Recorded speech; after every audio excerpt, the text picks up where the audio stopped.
Cinema అవకాశాలు తగ్గాయి, లేకపోతే అవకాశాలు రావట్లేదు, కొంచెం ఖాళీగా ఉంటున్నాను అనుకున్న టైంలో మీకు పని కావాలి అన్న ఉద్దేశంతోటి ఓకే. ఫ్రెండ్స్‌ని గాని, వీళ్ళని గాని అడిగారని మీరే అంటున్నారు. అవును. అంటే ఇక్కడ లీడ్ తీసుకోగలిగిన మీరు, హ్మ్. సినిమా ఇండస్ట్రీలో ఎందుకు లీడ్ తీసుకోలేకపోయారు అనేది ఒక పాయింట్. లేదు. అప్పటికేమైపోయిందంటే అండి, ఫస్ట్ థింగ్ ఏంటంటే ఇండస్ట్రీ ఇక్కడికి షిఫ్ట్ అవ్వడం మొదలుపెట్టింది. ఓకే. నేను ఇక్కడికి రాలేకపోయాను. ఐ కుడ్ంట్ కమ్ సో, టు అది హైదరాబాద్. కొంత మైనస్ అయ్యుండొచ్చు. అంటే ఇది మైనస్ అంటే మైనస్, ప్లస్ అంటే ప్లస్. నేనెప్పుడు పాజిటివ్‌గా ఆలోచిస్తాను. ఎందుకు అంటే మీరు అనొచ్చు ఎలాగండి అని. నాకు ఇవాళ శైలజ గారికి మా ఇద్దరి మధ్య ఉన్న బంధం అనండి, అనుబంధం అనండి, అండర్‌స్టాండింగ్ అనండి ఈజ్ సో గుడ్. బహుశా భగవంతుడు మా ఇద్దరి మధ్య ఇలాంటి ఒక అవగాహన కుదరడానికే మా ఇద్దరికి పని ఇవ్వలేదేమో అని నేను ఆలోచిస్తాను. నేను ప్రతి విషయాన్ని పాజిటివ్‌గానే ఆలోచిస్తాను. నెగెటివ్‌గా ఆలోచించను. దీనివల్ల ఇప్పుడు నేను అలా ఆలోచించడం వల్ల ఏంటంటే నాకు ఆరోగ్యమే. దానివల్ల ఏంటి, టెలివిజన్ వచ్చిన తర్వాత ఆ తపన పెరిగిపోయింది. ఎలాగైనా చేయాలి. మంచి మంచి పాత్రలు ఇచ్చారు. అవే సినిమాల కింద తీసుంటే నన్ను కన్సిడర్ చేయరు అగైన్. ఎందుకంటే ఒక ఒక కమర్షియాలిటీ అనండి, లేకపోతే గుర్తింపున్న ఆర్టిస్ట్ కావాలి. బట్ టెలివిజన్‌కి అప్పుడున్న దీంట్లో లేదు. ఇప్పుడు లేదు. అంత వైవిధ్యమైన పాత్రలు వచ్చాయి. Take it positive. సో, ఎక్కడైనా మీకు తృప్తిగా పని దొరుకుతుంది, చేసేస్తున్నారు. అదే టెలివిజన్ ఇచ్చారు. నేను వైవిధ్యమైన పాత్రలు చేశాను. నేను ఎవరి దగ్గర చేయి జార్చలేదు. జీవితం వెళ్ళిపోయింది. మళ్ళీ ఇప్పుడు అక్కడి నుంచి ఇటు చూసి ఇప్పుడు మళ్ళీ అగైన్ ఫిల్మ్స్‌లో పిలుస్తున్నారు. ఒకరోజు వేషం ఉండి చేస్తారని. నో ప్రాబ్లమ్, చేస్తాను. I'm working on. అది లక్కీగా ఏంటంటే ఒకరోజు వేషం అయినా కూడా క్లిక్ అవుతున్నది. బాగుందని రన్ అవుతోంది. హ్యాపీ.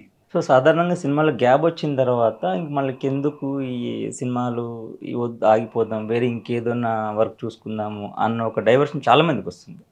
అంటే వచ్చిన క్యారెక్టర్ సంతృప్తిగా లేకపోవడం కావచ్చు, లేకపోతే కంటిన్యూస్‌గా రాకపోవడం కావచ్చు. సో, ఈ గ్యాప్‌ని ఫిల్ చేయడానికే మీకు టీవీ సీరియల్స్ వచ్చాయనేసి 100% మీరు చెప్తున్నారు. సో, ఆ టీవీ సీరియల్స్ వల్లనే, అందులో చేస్తున్న అద్భుతమైన క్యారెక్టర్స్ వల్లనే మళ్ళీ మళ్ళీ మీకు సినిమాలో అవకాశాలొస్తున్నాయి. సో, అంటే ఎటు తిరిగి మీరు ఉంది మాత్రం మొహానికి మేకప్ వేసుకొని సినిమా రంగంలోనే ఉన్నారు. అది రాసి పెట్టుంది. మీకు రాసి పెట్టుంది. పెద్ద వంశీ గారితోటి చేశారు సినిమాలు. అలాగే కె. విశ్వనాథ్ గారితోటి చేశారు. సో, వాళ్ళ కథలు కానియండి, వాళ్ళ కథల్లో ఉన్న క్యారెక్టర్స్ కానియండి, చాలా వేరియేషన్స్ ఉంటాయి. ప్లస్ వాళ్ళు చిన్న క్యారెక్టర్ రాసినా కూడా మంచి గుర్తింపు ఉంటుంది. సో, ఇద్దరి మధ్య మీరు గమనించిన తేడా ఏంటి? మీరు ఇప్పుడు మా గురువుగారు డైరెక్టర్ కె. విశ్వనాథ్ గారిని చూస్తే, మీరు ఆయన సినిమాలు చూస్తే ప్రతి క్యారెక్టరు చాలా నిజ జీవితంతో బాగా దగ్గరగా ఉంటాయి. వారు అక్కడ ఎవరినో చూసి పట్టుకొచ్చిన మేనరిజమ్స్ కానీ ఇది.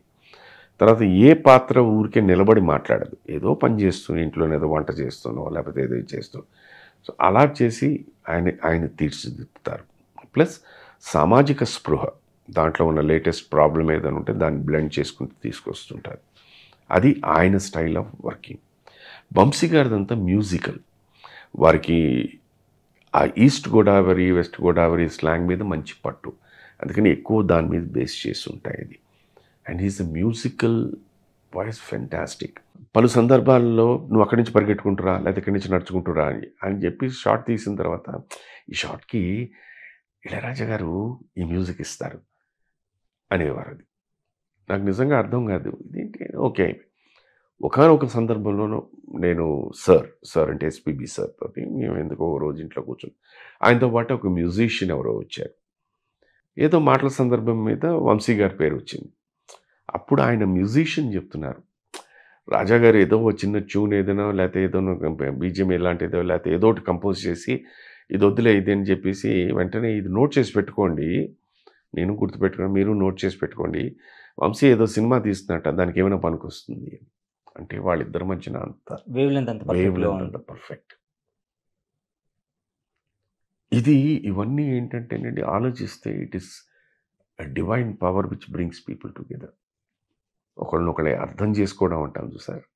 ఇప్పటివరకు మీరు చేసిన సినిమా దాదాపు 130 నుంచి 140 వరకు ఉండొచ్చు కదండి. సో, వాటిల్లో మీకు బాగా ఇబ్బందికరంగా అనిపించిన క్యారెక్టర్ ఏదండి? ఇబ్బందికరమైన క్యారెక్టరు అని అంటే నాకు